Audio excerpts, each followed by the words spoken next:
அடுத்து வந்து நீங்க உங்க வீட்டுல என்னதான் வந்து பயோசெப்டி டேங்க் நம்ம பண்ணிட்டோம், நம்மளுக்கு வந்து எந்த இனிமே லைஃப் ஃபுல்லா கேரண்டி தான், நம்மளுக்கு எந்த பிரச்சனை இல்லை அப்படின்னு சொல்லி நீங்க நினைக்க வேண்டாம்.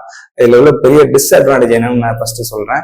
மேஜரான டிஸ்அட்வான்டேஜ் என்னன்னா, நார்மல் செப்டி டேங்க்ல நம்ம காலகாலமா என்ன பழகிருக்கோம், நம்ம வீட்டுல வந்து டாய்லெட்ல வந்து ஆசிட் போட்டு நம்ம கிளீன் பண்ணுவோம், சோப்பு வந்து நல்லா யூஸ் பண்ணுவோம், ஷாம்பு யூஸ் பண்ணுவோம், இந்த மாதிரி கெமிக்கல்லாம் நம்ம நார்மலா நல்லா யூஸ் பண்ணி பழகிட்டோம். ஆனா இந்த பயோசெப்டி டேங்க்ல மேஜர் ப்ராப்ளமே, நீங்க பாத்ரூம்ல ஆசிட் போட்டு கழுவிட்டீங்க, நல்ல ஹெவியான இதை யூஸ் பண்றீங்க, அந்த soap oil, shampoo, acid, major அந்த ஆசிட் இதெல்லாம் போட்டு நம்ம நல்லா பாத்ரூம் கிளீனா இருக்குன்னு பல கிளீன் பண்ணிட்டோம்னா, இந்த ஆசிட் வந்து அங்குள்ள பாக்டீரியா எல்லாத்தையுமே கொண்டுரும்.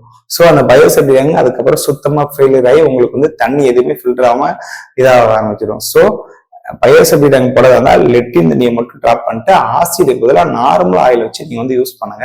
நிறைய வீட்டுல வந்து பாத்தீங்கன்னா வாடகைக்கும் இருப்பாங்க, ஓனர் இருப்பாங்க. ஓனர் வீட்டுல இருந்து நம்ம வந்து ஆசிட் யூஸ் பண்ணாம நம்ம கொஞ்சம் பார்த்து சோப்பு ஷாம்புலாம் பார்த்து நம்ம யூஸ் பண்ணுவோம்.